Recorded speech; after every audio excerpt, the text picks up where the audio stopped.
नमस्कार, मैं रवीश कुमार। चलिए जानते हैं आज की सबसे बड़ी और महत्वपूर्ण खबरों को सिर्फ 5 मिनट में। कमांडरों और न्यूक्लियर साइंटिस्ट की हत्या पर चुप रह जाएगा। सीएनएन ने रिपोर्ट किया है कि ईरान के हमले को देखते हुए इस्राएल के प्रधानमंत्री नेतन्याहू और रक्षा मंत्री कात्ज बंकर में चले गए हैं।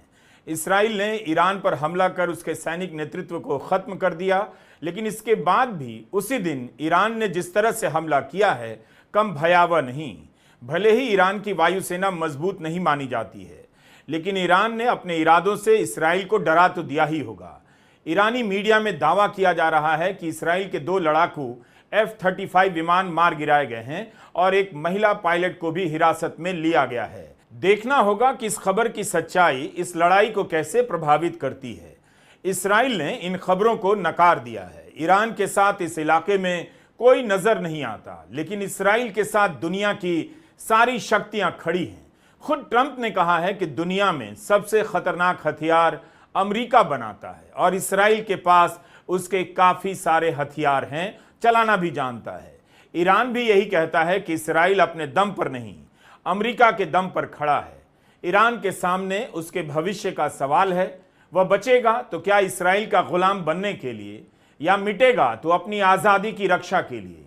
हर कोई मानता है कि ईरान इस्राएल की बराबरी नहीं कर सकता, लेकिन 13 जून की रात ईरान इस्राएल पर भारी पड़ता नजर आया। लेकिन अपने अस्तित्व के मिट जाने के खतरे के बीच ईरान ने जिस तरह से हमला किया है, इस युद्ध को वीडियो गेम समझकर देखने वालों को अपने हौसले से दहशत में उसने डाल दिया है। ईरान के इस्लामिक रेवोल्यूशनरी गार्ड कोर ने कहा है कि इस्राएल के बर्बर शासन के हमले में कई वरिष्ठ सैन्य अधिकारियों, वैज्ञानिकों, नागरिकों और निहत्थे बच्चों की मौत हो गई। उस हमले के जवाब में हमने इस्राएल के खिलाफ एक आक्रामक और सटीक जवाबी हमला किया है। ऑपरेशन ट्रू प्रॉमिस 3 के तहत दर्जनों ठिकानों पर हमले किए गए। इनमें सैन्य ठिकाने और एयरबेस भी शामिल हैं। इस्राएल के हमले का नाम ऑपरेशन लायन रखा गया है।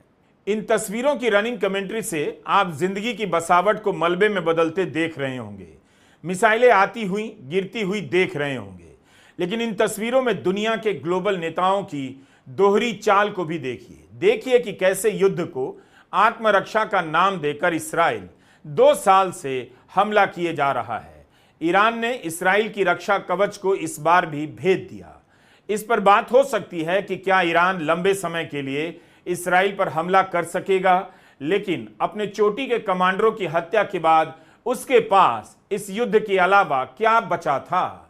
ईरान ने इस्राएल पर हमला कर अगर किसी को एक्सपोज किया है तो अमेरिका के